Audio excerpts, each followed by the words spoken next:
Hello everyone. आज है 15 जनवरी 2023। I hope आप लोग अच्छे हैं। तो चलिए स्टार्ट करते हैं बिना समय को व्यर्थ किए। तो पहला न्यूज़ है related to inflation cools to 1 year low of 5.7% in December. November factory output at 5 month high of 7.1%। तो यहाँ बात हो रहा है इन्फ्लेशन के बारे में। जो इन्फ्लेशन का डेटा लगातार आ रहा था, तो उसमें इस बार जो है इन्फ्लेशन 5.72% आया है दिसंबर में। तो ये इन्फ्लेशन बेसिकली हम लोग रिटेल इन्फ्लेशन को बोलते हैं, that is consumer price index. हाँ, और कंज्यूमर प्राइस इंडेक्स ही यूज़ किया जाता है आरबीआई द्वारा। अगर उनको जो भी मॉनेटरी पॉलिसी कमेटी के मेंबर्स जो इन्फ्लेशन टारगेटिंग करते हैं, वो कंज्यूमर प्राइस इंडेक्स को लेकर के ही करते हैं। एक होता है WPI, that is wholesale price index, इसे नहीं यूज़ किया जाता है अभी। तो इस बार जो हर मंथ लिए कैलकुलेट होके आता है, और इस मंथ भी डेटा आया, तो CPI came out to be around 5.7% आया। ठीक है। तो ये कैलकुलेट कैसे होता है एक बार ब्रीफली देख लेते हैं। सीपीआई होता क्या है? सीपीआई है कि एक ये कॉस्ट ऑफ, हाँ, कुछ एक basket of goods and services ले लिया जाता है। बास्केट ऑफ गुड्स, ठीक, cost of baskets of goods, जिसमें कि बहुत सारे गुड्स एंड सर्विसेज होते हैं। ठीक, divided by cost of basket in base year. Base year का लेते हैं। हाँ, तो इससे जो इंडेक्स आता है, इंडेक्स क्या है? एक तरह का रेशियो है। हाँ, यूनिट लेस रेशियो। तो ये रेशियो को ही हम लोग इंडेक्स बोलते हैं, इसी को हम लोग कंज्यूमर प्राइस इंडेक्स बोलते हैं। ठीक। तो बेस ईयर जैसे मान लीजिए कि 2015 हो गया, 2016 17 ऐसे है, 17 18, राइट।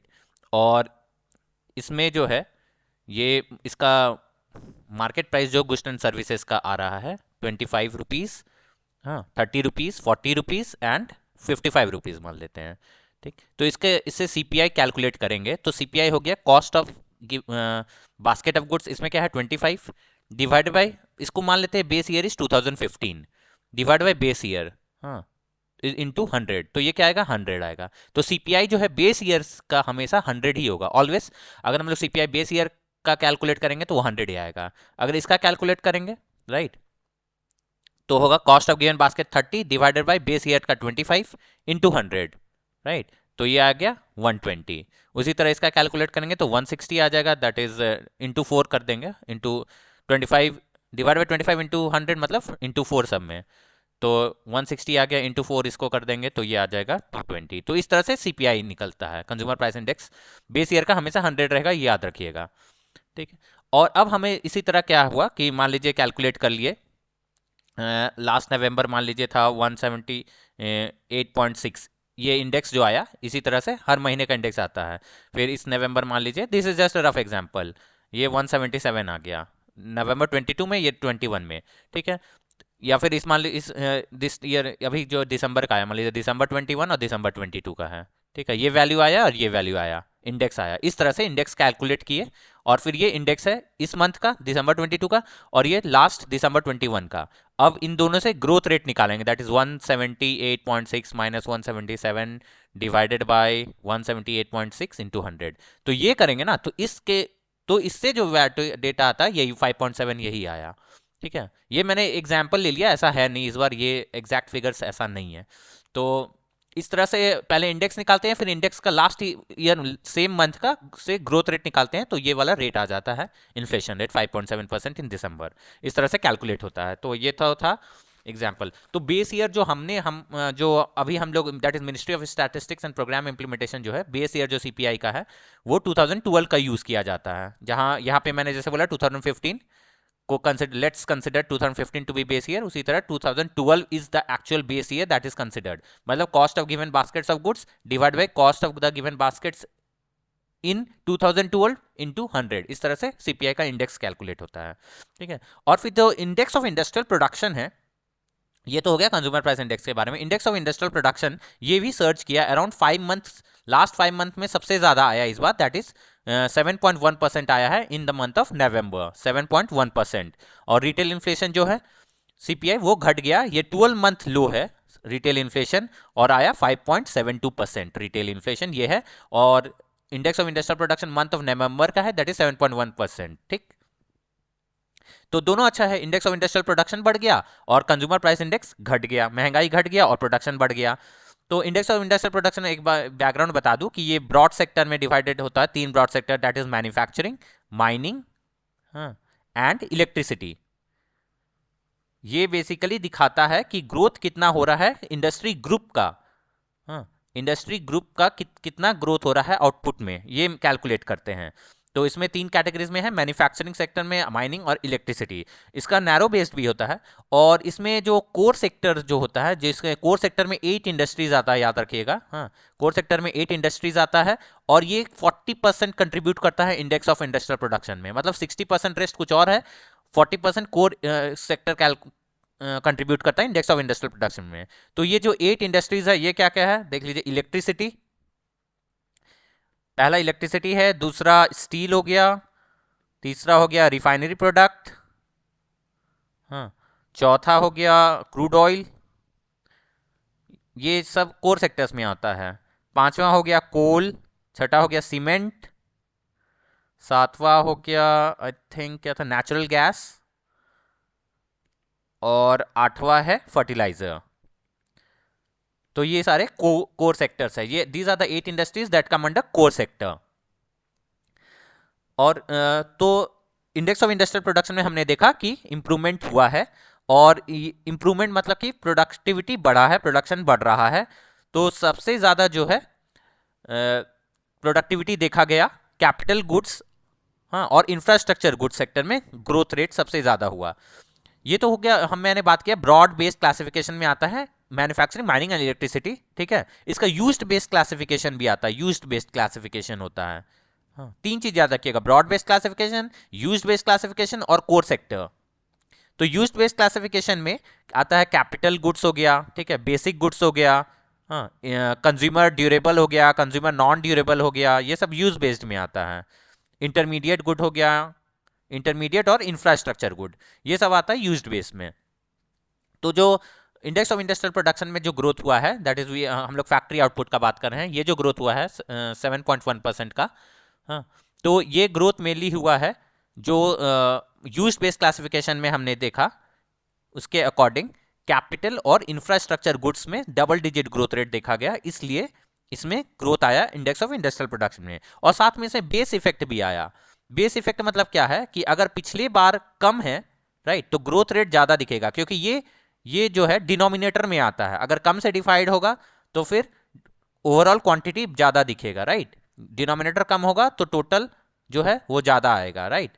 तो फिर इस कारण से बेस इफेक्ट के कारण से भी, मतलब पिछले बार लो था, अब लो से कंपेयर करेंगे ग्रोथ रेट तो फिर ऑफ कोर्स ज्यादा दिखेगा इस बार। तो 2 रीजन है, पहला हो गया बेस इफेक्ट और दूसरा हो गया बिकॉज यूज्ड बेस क्लासिफिकेशन के अकॉर्डिंग जो हमने यहां देखा, हाँ, यूज्ड बेस क्लासिफिकेशन के अकॉर्डिंग कैपिटल गुड्स और इंफ्रास्ट्रक्चर गुड्स में डबल डिजिट ग्रोथ रेट हुआ। कैपिटल गुड्स और इंफ्रा, इसमें डबल डिजिट ग्रोथ रेट देखा गया, इसलिए इंडेक्स ऑफ इंडस्ट्रियल प्रोडक्शन बढ़ा, राइट।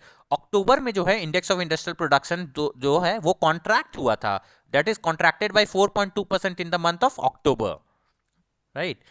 और इस बार दिस नवंबर में that it registered a growth of 7.1%, जो कि 5 मंथ हाई है अभी तक का। अगर इन्फ्लेशन का बात करें तो प्राइस जो है घटा है, राइट। यहाँ देख रहे हैं 5.7% हो गया। ये क्यों कूल हुआ inflation? Because of the decrease in the price of vegetable, सबसे ज्यादा वेजिटेबल प्राइसेस कंट्रीब्यूट किया है, राइट। फिर अगर हम बात करें तो रूरल इन्फ्लेशन जो है, ये रूरल और अर्बन के लिए भी कैलकुलेट होता है ना। तो सीपीआई रूरल हो गया, सीपीआई अर्बन हो गया, इस तरह से कैलकुलेट। एक्चुअली चार तरीका का सीपीआई कैलकुलेट होता है। सीपीआई रूरल हो गया, सीपीआई अर्बन हो गया, सीपीआई एग्रीकल्चर लेबर हो गया, सीपीआई इंडस्ट्रियल वर्कर होता है, राइट। जो उसको कि CPI industrial worker, CPI agriculture labour और रूरल लेबरर्स का labour bureau ministry of labour calculate करके देता है, और सीपीआई अर्बन कैलकुलेट होता है अलग से, ठीक। तो फिर इसमें जो है सीपीआई जो है रूरल का देखा गया कि एक्चुअली में CPI rural is more than 6%, that is 6.05% है। हालांकि सीपीआई अर्बन जो है वो 5.39% ही है, ठीक। इस कारण से एवरेज आउट हो गया तो 5.7% आया। अगर ट्रैजेक्टरी देखें तो अब जो है ट्रैजेक्टरी आगे डिपेंड करता है मेनली कि सीरियल प्राइस क्या होगा, कमोडिटी प्राइस क्या होगा, कोर इन्फ्लेशन क्या होगा, उसके ऊपर अब आगे डिपेंड करता है। तो मॉनिटरी पॉलिसी हो सकता है कि रेपो रेट को अराउंड 25 बेसिस पॉइंट से आगे बढ़ाए, हाँ, नेक्स्ट फरवरी में, या फिर ऐसा भी पॉसिबिलिटी है कि वो धीरे धीरे हो सकता है पॉज भी कर दे। So this was all about the analysis on inflation and the index of industrial production.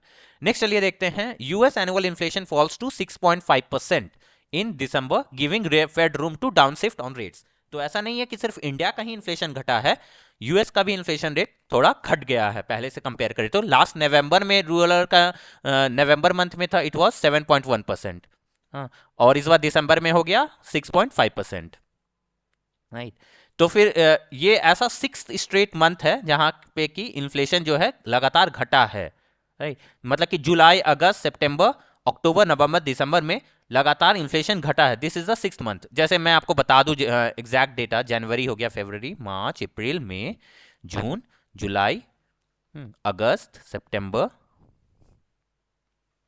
अक्टूबर, नवंबर, दिसंबर। ठीक, तो अगर हम ऐसे करके देखें तो जनवरी में जो इन्फ्लेशन रेट था 7.5, फरवरी में इट वाज 7.9, इसमें 8.5, हाँ जुलाई में सबसे ज़्यादा था, ये मुझे याद है 8.3, मई में हो गया था 8.6, जून में, नहीं जून में सबसे ज़्यादा था 9.1, जुलाई में 8.5। देखिए अब लास्ट 6 मंथ में जो लिखे हैं, जो मैंने बोला this is the sixth straight deceleration हुआ, ये छठा मंथ है जिसमें कि डिसेलरेशन हुआ, मतलब यहां से घटेगा। 9.1 था, फिर 8.5 हो गया तो और घटेगा, इससे कम क्या होगा 8.3 हो जाएगा, इससे कम 8.2 था, फिर अक्टूबर में इट वाज 7.7, नवंबर में जैसा मैंने बोला 7.1, और दिसंबर में इस बार आया 6.5। तो यू कैन सी कि सबसे मैक्सिमम जो है जून महीने में था मैक्सिमम, उसके बाद 6 घटता चला गया है तो अप टू 6.5 हो गया यूएस का इन्फ्लेशन रेट। पहले यहाँ पे बढ़ा है, बढ़ा बढ़ा, और फिर जून में सबसे ज्यादा हो गया 9.1, और उसके बाद फिर घटना स्टार्ट हुआ तो यहाँ तक घटा, बिकॉज फेड रिपीटेडली जो है अपना इंटरेस्ट रेट को चेंज कर रहा है, इंक्रीज करते जा रहा है, इसलिए ये इन्फ्लेशन कंट्रोल में आ रहा है। और एक तो और चीज़ है कि नाउ इट इज एक्सपेक्टेड कि जो वॉर चल रहा था, जो सप्लाई साइड कंस्ट्रेंट था, जो फ्यूल का कॉस्ट था, वो कम हो गया है, तो इस कारण से इन्फ्लेशन रेट भी कंट्रोल में आ रहा है। तो ये छठा मंथ है जिसमें कि इन्फ्लेशन रेट डिसलेट हुआ है। मिड 2022 में ये पीक पे था, राइट, 2022 मिड में, दैट इज जून में। और सीपीआई जो है दिसंबर में घटा है, फ्रॉम 7.1 से लेके 6.5 में हुआ, मतलब अराउंड 0.1% से घट गया। और ये इसलिए घटा है क्योंकि एनर्जी कॉस्ट जो है, मेनली एनर्जी कॉस्ट डिक्रीज हुआ है, that is the main reason कि ये सीपीआई घटा हुआ। और ऑफ कोर्स जो फेडरल रिजर्व वहां जो स्टेप्स ले रहे हैं, that is also a reason. तो फेडरल रिजर्व जो है इनका, देखिए यूएस का जो टारगेट इन्फ्लेशन रेट रहता है ना, वो 2% के अराउंड होता है, ये 2% उनको मेंटेन करने का रहता है। तो फेडरल रिजर्व जो है ऐसा नहीं लग रहा है कि बिकॉज इट इज 6.5%, तो ऑफकोर्स इसको 2% तक अगर लाना है इन्फ्लेशन रेट को अपना, तो फिर it will have to further decrease, हाँ further increase the interest rate, ताकि इन्फ्लेशन फर्दर डिक्रीज हो। तो ऐसा एक्सपेक्ट है कि 2% जो है अराउंड 2024 तक ही अचीव हो पाएगा, तो 2023 में तो नहीं होगा। तो इट इज एक्सपेक्टेड कि अगर 6.5 से 2% तक लाना है तो US federal reserve will continuously increase the interest rate. हाँ, फेडरल रिजर्व जो बेंचमार्क रेट है उसको कंटिन्यूअसली बढ़ाएगा, हाँ थोड़ा, मतलब थोड़े थोड़े अमाउंट में बढ़ाएगा, ताकि अचानक से ग्रोथ स्लो डाउन ना हो। इन नेक्स्ट मीटिंग अभी जो होने वाला है वो जनवरी में होगा। फेड इसमें फिर से एक्सपेक्ट कर रहे हैं पूरा वर्ल्ड कि फेडरल रिजर्व जो है बेंचमार्क रेट को अराउंड 25 बेसिस पॉइंट से फर्दर बढ़ा देगा। 1 बेसिस पॉइंट इज 1/100। ठीक, तो the US CPI data will have a big impact on oil and the wider market by shaping expectations of the speed of the interest rate hikes in the world biggest economy. Next देखते हैं, IMF chief expects to keep 2023 global growth forecast steady. तो IMF का ने जो है forecast किया था कि ग्लोबल ग्रोथ जो है 2.7% का होगा इन ईयर 2023 में। ये ऐसा आईएमएफ ने फोरकास्ट किया, और ये इसे चेंज नहीं कर है। क्यों नहीं चेंज करिए? आईएमएफ का डायरेक्टर कौन है? Kristalina Georgieva. तो she is the director of IMF, MD of IMF, और इन्होंने बताया था कि 2.7% रहेगा ग्रोथ रेट पूरे वर्ल्ड का, और ये 2.7% को अभी नहीं चेंज कर रही है। हम लोग को ऐसा लग रहा है कि रिसेशन आ रहा है, स्लो डाउन हो रहा है, तो सी शुड डिक्रीज, लेकिन नहीं कर रही है। तो क्यों ऐसा है? क्योंकि जो सबसे ज्यादा कंसर्न है वो है अबाउट द ऑयल प्राइस का राइज, राइट। ऑयल प्राइस सबसे ज्यादा कंसर्न है, पर ऐसा देखा जा रहा है कि अभी एनर्जी प्राइस जो है एक्चुअली में डिक्रीज हो गया है, तो ये कंसर्न तो खत्म हुआ थोड़ा सा। दूसरा है कि जो लेबर मार्केट है, हाँ वो स्टेबल है। तो लेबर मार्केट का स्टेबल होने से क्या होगा? ये ग्रोथ को क्यों नहीं फिर घटा रही है, 2.7 से कम क्यों नहीं कर रही है? क्योंकि इनको लग रहा है कि अगर लेबर मार्केट स्टेबल रहेगा तो फिर ग्रोथ होगा। अगर बेसिक कंसेप्ट देखें, मतलब लॉजिक देखें, तो कि अगर लेबर मार्केट स्टेबल है मतलब पीपल एम्प्लॉयड है, अगर लोग एम्प्लॉयड रहेंगे तो इवन इफ अगर प्राइस राइज होगा, प्राइस विल इंक्रीज इन्फ्लेशन के कारण, तब भी पीपल स्पेंड करेंगे। इनका मेन ऑब्जेक्टिव है कि पीपल मनी को स्पेंड करे, अगर स्पेंड करेंगे तो फिर डिमांड होगा, डिमांड होगा तो ग्रोथ ऑटोमेटिक होगा, right. So this is the reason कि ऑयल प्राइस जो है उतना नहीं इंक्रीज हुआ, इट इज डिक्रीजिंग नाउ, और लेबर मार्केट जो है वो स्टेबल है। So she is keeping the global growth rate 2.7%। ये कोई स्पेसिफिक कंट्री वाइज नहीं है, पूरा वर्ल्ड है को कंसिडर किया जा रहा है, इसलिए एज ए होल जो है इनको ऐसा लगता है कि ये स्टेबल रहेगा। फिर एक और रीजन है कि जो चाइना का अगर हम बात करें, चाइना कंट्रीब्यूट करता है इस ग्रोथ रेट जो 2.7 है ना, 2.7%। चाइना जो है अराउंड 35 से 40% जो है ग्लोबल ग्रोथ में कंट्रीब्यूट करता है टू ग्लोबल ग्रोथ, राइट। तो चाइना, अभी हम देखें तो चाइना ने अपना कोविड पॉलिसी को चेंज रिवर्स कर दिया है, जो जीरो कोविड पॉलिसी था उसको खत्म कर दिया है, राइट। तो अगर जीरो कोविड पॉलिसी खत्म हो गया मतलब कि अब लोग वहां पे भी डिमांड बढ़ने लगेगा। तो लास्ट ईयर तो चाइना ने डिसअपॉइंट कर दिया था पूरा जीरो कोविड पॉलिसी लगा के, लेकिन इस साल क्योंकि उन्होंने थोड़ा रिलैक्सेशन लाया है तो इट इज एक्सपेक्टेड कि फिर से ये कंट्रीब्यूट कर पाएगा ग्लोबल ग्रोथ को, तो इसलिए 2.7 से नहीं घटाया गया है ग्रोथ रेट को। तो पर हाँ, खतरा कब आ सकता है, अगर ये 2.7 से घट सकता है फर्दर अगर चाइना जो है अपना जीरो कोविड पॉलिसी को चेंज कर दे, तो मतलब कि फिर से वापस से ले आए, तो फिर that can be A issue. और चैलेंज हो सकता है कि रशिया का वॉर, रशिया यूक्रेन वॉर हो सकता है, क्या पता अगर फिर से और फियर्स हो जाए, जैसे न्यूक्लियर अटैक हो जाए, तो in that case the global growth can decrease, right. या फिर कोई बहुत ही बड़ा क्लाइमेटिक इवेंट हो जाए, हाँ, तो that can effect the global growth rate. तभी इन केसेस में ही दे से एक्सपेक्ट्स कि फर्दर ग्लोबल ग्रोथ को डिक्रीज किया जा सकता है, but right now it is she is going to maintain it to 2.7% and to be stable. तो ये फोरकास्ट को वो स्टडी रखी है। नेक्स्ट चलते हैं, disinvestment receipt in 2023-24 are expected at 40 to 50,000 crore rupees according to Bank of Baroda.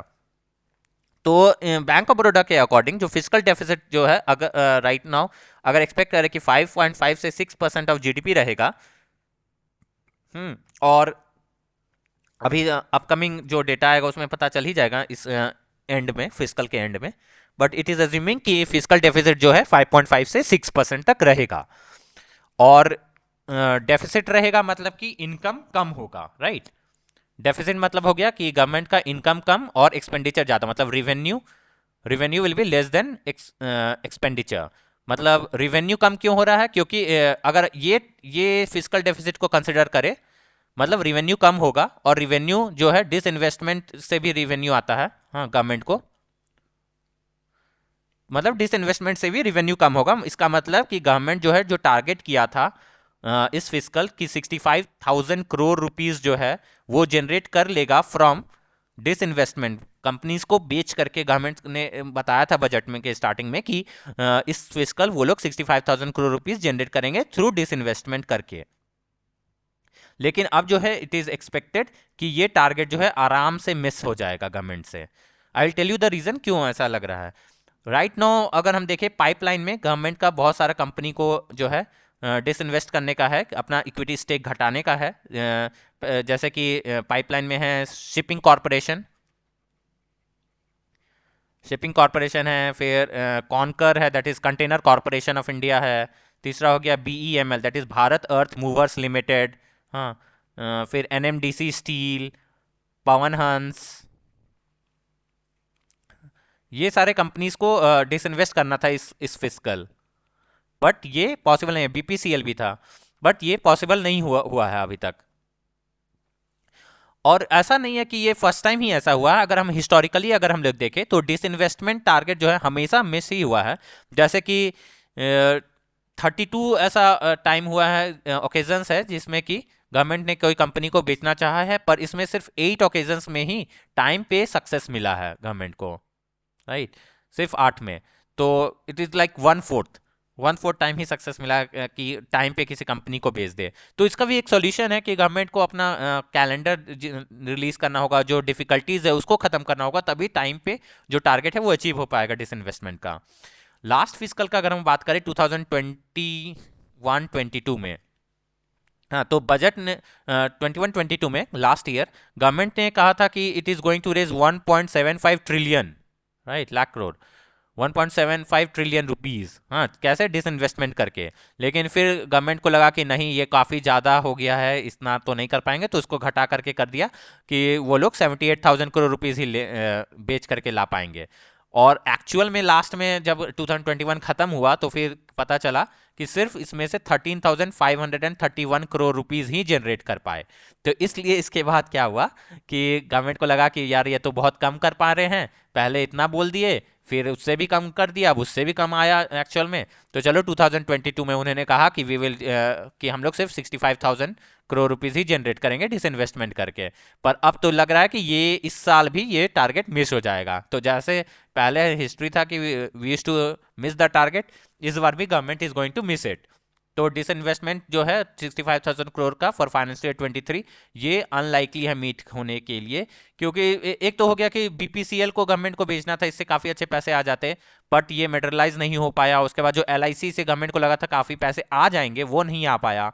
उसके बाद आईडीबीआई बैंक का जो अभी चल रहा है कि गवर्नमेंट और एलआईसी मिलकर के 60% स्टेक बेचेगा, वो भी ये फाइनलाइज आई थिंक जून 2023 तक हो सकता है। तो फिर इस साल तो नहीं होगा, इस साल तो मार्च तक में ही काउंट होगा ना फिजिकल ईयर, तो जून में होगा, मतलब नेक्स्ट ईयर में काउंट हो जाएगा ये। तो इसलिए दिस इज द रीजन कि गवर्नमेंट फिर से 65,000 करोड़ का टारगेट को मिस करेगा। और इसका सॉल्यूशन यही हो सकता है कि क्लैरिटी आना पड़ेगा। सॉल्यूशन का अगर हम बात करें तो government needs to bring clarity कि हाँ, हम ये डिसइन्वेस्टमेंट करेंगे, और क्लियर सिग्नल देना पड़ेगा मार्केट में कि we are very much interested in disinvestment. दूसरा हो गया कि उनको एक कैलेंडर रिलीज करना पड़ेगा कि हाँ, कि ये देखिए, दिस इज द कैलेंडर, ये टाइमलाइन है, ये कंपनी है, इसमें ऐसे ये लोग खरीद सकते हैं, ये लोग बिड कर सकते हैं, ये सब कुछ अच्छे से एक्सप्लेन करके देना पड़ेगा, कैलेंडर रिलीज करना पड़ेगा, जिसमें कि क्वांटम ऑफ सेल बताना पड़ेगा कि वो गवर्नमेंट कितना अपना इक्विटी स्टेक को बेचना चाह रहा है, क्या मेथड्स होंगे डिसइन्वेस्टमेंट का, वो क्लियरली एक्सप्लेन करना होगा। प्राइवेट पार्टीज जो, जैसे अभी बात करें आईडीबीआई का सेल में, तो उनको पता नहीं है कि सही में उनको ओनरशिप मिलेगा नहीं मिलेगा, कुछ कंफ्यूजन रहता है, तो फिर इस कारण से जो बिडर्स है वो नहीं आते हैं बिड लेकर के, अच्छा बिड लेके। तो ये सारे चीज को गवर्नमेंट को क्लियरली एक्सप्लेन करना होगा। क्लैरिटी अगर होगा तभी any disinvestment thing can be successful. However, it is cautioned that there could be shortfall if the market conditions are not favorable. Of course, ये government will not be able to achieve 65,000 crore, right? चलिए next चलते हैं। States seek PLI competitive index creating credit rating for small firms. तो अब क्या है ना कि स्टेट गवर्नमेंट्स भी रिक्वेस्ट कर रहा है सेंट्रल गवर्नमेंट को कि वो पीएलआई स्कीम्स जो है एमएसएमई के लिए लाए, फॉर एमएसएमई। पीएलआई स्कीम क्या है? प्रोडक्शन लिंक्ड इंसेंटिव स्कीम है, जो कि अप्रैल 2020 में लॉन्च किया गया था। ये सिर्फ इलेक्ट्रॉनिक्स मैन्युफैक्चरिंग सेक्टर के लिए पहले लॉन्च किया, हाँ, इलेक्ट्रॉनिक्स, लेकिन बाद में इसको फर्दर जो है एक्सपैंड कर दिया गया और सारे सेक्टर्स में। By end of April 2020 10 company sectors को ऐड किया। फिर अभी जो है राइट नाउ टोटल 14 सेक्टर्स जो है वो आते हैं प्रोडक्शन लिंक्ड इंसेंटिव स्कीम्स के अंदर। तो अगर 14 सेक्टर्स आ रहे हैं, राइट, और इसमें जो है पीएलआई स्कीम्स जो है इसका आउटले जो है इन 14 सेक्टर्स में अराउंड ₹2 ट्रिलियन का है, राइट। तो ये एक तरह का इंक्रीमेंटल सेल्स के ऊपर कंपनी को जो है, अगर कोई कंपनी इंडिया में मैन्युफैक्चर कर रहा है तो गवर्नमेंट उसको इंसेंटिव देता है हर इंक्रीमेंटल सेल्स पे। तो ये तो ठीक है, ये तो एक तरह से बहुत अच्छा चीज है। तो इसलिए इनको लग रहा है स्टेट गवर्नमेंट्स को भी कि उनको भी एमएसएमई के लिए सेंट्रल गवर्नमेंट को पीएलआई स्कीम में इंक्लूड करना चाहिए, ताकि उनको भी इंसेंटिव्स मिल सके, क्योंकि एमएसएमई सेक्टर को अभी राइट नाउ फंडिंग का जरूरत है। हाँ, ऐसा एस्टिमेट किया गया है कि अराउंड 3000 करोड़ से लेकर के 4000 करोड़ रुपीज, हाँ, इसमें फंडिंग चाहिए एमएसएमई को। मतलब प्रॉपर एमएसएमई को आइडेंटिफाई करना होगा, उसको सपोर्ट करना होगा, उसको बूस्टअप देना होगा, ताकि वो पोटेंशियल बन सके, specially potential in the field of export. हाँ, अगर एमएसएमई को एक्सपोर्ट करना है, एक्सपोर्टर बनना है तो they need around 3000 to 4000 crore rupees. हाँ, टोटल एमएसएमई जो है इंडिया में, तो उसको अगर एक्सपोर्ट करना है उसमें जैसे राइट नाउ 63 मिलियन एमएसएमई है। हाँ, 63 मिलियन एमएसएमई है इंडिया में, जिसमें कि सिर्फ लेस देन 1% जो है कंट्रीब्यूट करता है एक्सपोर्ट में। तो अगर हमें एक्सपोर्ट बढ़ाना है एमएसएमई द्वारा, अगर हमें फॉरेन एक्सचेंज अर्न करना है, तो इट इज एसेंशियल कि पीएलआई स्कीम एमएसएमई को एक्सटेंड किया जाए। इसलिए स्टेट्स यहाँ पे बोला है कि states are seeking PLI scheme. हाँ, और कॉम्पिटिटिव इंडेक्स भी डेवलप करना है ताकि जो आइडेंटिफाई हो सके जो कौन सा इंपॉर्टेंट एमएसएमई है उसी को फंडिंग मिले। तीसरा, क्रेडिट रेटिंग डेवलप किया जाए, मतलब क्रेडिट रेटिंग एजेंसीज द्वारा रेटिंग किया जाए एमएसएमई का, ताकि जो है उसे फंडिंग, जो फाइनेंशियल इंस्टीट्यूशंस है उनसे फंडिंग लेने में दिक्कत ना हो। अगर अच्छा रेटेड कंपनी है, एमएसएमई है कोई, तो उसे कोई भी बैंक या फाइनेंशियल इंस्टीट्यूशंस फंड दे देगा अगर ये विश्वास है कि हाँ इसका क्रेडिट रेटिंग अच्छा है, उसका मॉडल द्वारा रेटिंग किया गया हो तो। ठीक है, तो फिर स्टेट गवर्नमेंट जो है रिक्वेस्ट किया है सेंटर को कि वो इंप्लीमेंट करे production linked incentive scheme MSME के लिए, और स्टेट रन फाइनेंशियल इंस्टीट्यूशंस को जो है असिस्टेंस मिले, मतलब कि इंस्टीट्यूशंस को इंसेंटिव मिले कि वो असिस्ट कर सके एमएसएमई को। क्रेडिट रेटिंग एजेंसीज जो है वो रेटिंग करे एमएसएमई का, ताकि उसको एमएसएमई को एक्सेस मिल सके फंड का। राइट, तो जून ऐसा नहीं है कि एमएसएमई को कोई मदद नहीं मिल रहा है। जैसे जून 2020 का बात करें, राइट, तो अराउंड 20,000 करोड़ रुपीस का, रुपीज 20,000 करोड़ का क्रेडिट गारंटी स्कीम दिया गया था एमएसएमई को, क्रेडिट गारंटी स्कीम। हाँ, फॉर सबऑर्डिनेट डेप्थ ये इंट्रोड्यूस किया गया था एमएसएमई के लिए। तो सबऑर्डिनेट डेप्थ क्या है कि मतलब कि जो डेप्थ को सेकंड प्रेफरेंस मिले, जो डेप्थ सबसे बाद में पे किया जाएगा, पहले जैसे कॉर्पोरेट लोन है, कोई और तरीका का लोन है, उसको पे किया करेगा कंपनी, लास्ट में सबऑर्डिनेट डेप्थ को किया जाता है। तो जून 2020 में 20,000 करोड़ का credit guarantee schemes for subordinate depth introduce किया गया था, लॉन्च किया गया था एमएसएमई के लिए। लेकिन इसमें जो पोटेंशियल बेनिफिशियरीज का बात करें कि कितने बेनिफिशियरीज एलिजिबल थे, वो बहुत कम हुए। जैसे कि बेनिफिशियरी काउंट जो है घटता गया है 2022 21 और 22 को में देखे तो 2021 में अराउंड 473 बेनिफिशियरीज ही थे, राइट, इस स्कीम का, क्रेडिट गारंटी स्कीम का फॉर सबऑर्डिनेट डेप्थ का। 2022 में इट डिक्रीज टू 298। तो देखिए कितना ज़्यादा घट गया, राइट। तो जो पोटेंशियल बेनिफिशियरीज थे वो अटैच नहीं हो पाए इस स्कीम में। इस कारण से इट इज़ एसेंशियल कि गवर्नमेंट को पीएलआई स्कीम भी एमएसएमई को एक्सटेंड करना चाहिए, राइट। तो एक पॉइंट है कि अगर एमएसएमई को डेवलप करना है तो फिर एक पॉजिटिव पॉइंट हो सकता है कि हाँ पीएलआई स्कीम को एक्सटेंड करें। और ऑफ कोर्स एक्सपोर्ट जो है हमारा राइट नाउ बहुत कम है। अगर हम लोग देखें करंट अकाउंट डेफिसिट है हमारे इंडिया में, मतलब कि हमारा एक्सपोर्ट कम है, इंपोर्ट ज़्यादा है, राइट, सॉरी, एक्सपोर्ट कम है, इंपोर्ट ज़्यादा है। तो फिर अगर हमें एक्सपोर्ट को बढ़ाना है तो इट इज़ एसेंशियल कि एमएसएमई सेक्टर के ऊपर ध्यान दें, because less than 1% of the MSME जो है अभी कंट्रीब्यूट कर रहा है इन एक्सपोर्ट। तो अगर इसे बढ़ाना है तो फिर हमें इंसेंटिव देना पड़ेगा एमएसएमई को। उसके बाद अगर हम देखें कि गवर्नमेंट जैसे कुछ एक है गोल्ड है, जेम्स एंड ज्वेलरी है, राइट, जेम्स एंड ज्वेलरी। तो गवर्नमेंट ने जो है इसके ऊपर ड्यूटी लगा दिया था, राइट, फ्रॉम। तो ये जो ड्यूटी है इसको भी घटाने का ज़रूरत है ताकि हमारा एक्सपोर्ट डिमांड बढ़े, इसका एक्सपोर्ट भी कर सके हम लोग। जैसे अगर हम लोग बात करें, सेंटर जो है राइट नाउ अभी इसी मंथ जो है डिक्रीज किया import duty gold James and jewellery के ऊपर। 15% था पहले इंपोर्ट ड्यूटी, अब इसको घटा करके 9% कर दिया गया ताकि इंडस्ट्री को रिलीफ कर मिल सके। क्योंकि यहाँ पे क्या होता है, गोल्ड को हम लोग इंपोर्ट करते हैं, गोल्ड डायमंड ज्वेलरी ये सबको इंपोर्ट करते हैं, उसे पॉलिश करते हैं, बनाते हैं और फिर उसे रीसेल करते हैं। तो फिर अगर इंपोर्ट ड्यूटी लगेगा तो हमारा कॉस्ट ऑफ रॉ मटेरियल बढ़ जाएगा। तो इसलिए 15 से 9% घटाया इस मंथ। तो it is a good step कि gold and gems and jewellery को ये ज़रूरत भी था। एक्सपोर्ट का बात करें लास्ट मंथ, तो एक्सपोर्ट जो है लास्ट मंथ की घट गया था, अराउंड 19% से घट गया था, क्योंकि जो बाहर का जो कंज्यूमर सेंटिमेंट्स जो है वो वीक है, डिमांड कम है वर्ल्ड इकोनॉमी में, डिमांड इज लेस। तो इसलिए लास्ट मंथ घट गया था, इसलिए गवर्नमेंट ने इसे डिक्रीज किया 15% से लेकर के 9% घटा दिया इंपोर्ट ड्यूटी के ऊपर। और जो गोल्ड का है ये सेक्टर इसलिए भी हिट हुआ था जो क्योंकि रशिया यूक्रेन के वजह से, रशिया से हम लोग जो है रफ डायमंड इंपोर्ट करते हैं, हाँ, फिर उसे कटिंग करके फिर हम लोग वापस से बेचते हैं। तो रफ डायमंड इंपोर्ट जो है वो घट गया था अराउंड 40% लास्ट 6 मंथ्स में देखे मार्च 2022 से। तो इसलिए जो है जैसे ये एक एग्जांपल है कि किस तरह से गोल्ड को अगर इंसेंटिव मिला है कि इसे डिक्रीज कर दिया इंपोर्ट ड्यूटी के, घटा दिया, उसी तरह इट इज़ एसेंशियल कि अगर हमें एक्सपोर्ट बढ़ाना है तो फिर we need to provide production link incentive schemes to MSME को भी देना पड़ेगा, स्टेट्स वाले तो फिर और साथ में क्रेडिट रेटिंग भी करना पड़ेगा स्मॉल फर्म्स का, जो हम लोग कॉर्पोरेट का क्रेडिट रेटिंग करते हैं उस तरह स्मॉल फर्म्स का भी करना पड़ेगा। अगर अच्छा रेटेड कंपनी है, AAA रेटेड है, तो उसको आराम से पैसे मिल जाएंगे, एटलीस्ट ट्रिपल बी तक तो आराम से मिल ही जाता है। तो फिर मिल ही जा मतलब सैंक्शन हो जाता है ट्रिपल बी तक। तो अगर स्मॉल फर्म्स का क्रेडिट रेटिंग होगा तो उनको अच्छा रेटिंग मिलेगा, तो that will be easy for them to have access of funds from financial institutions. तो state government have requested the centre to implement a production link incentive scheme for micro small and medium enterprise. तो बस आज का यही था। I hope आपको अच्छा लगा, कुछ कंसेप्ट सीखने को मिला होगा। If you like the video kindly like share and subscribe. Thank you so much.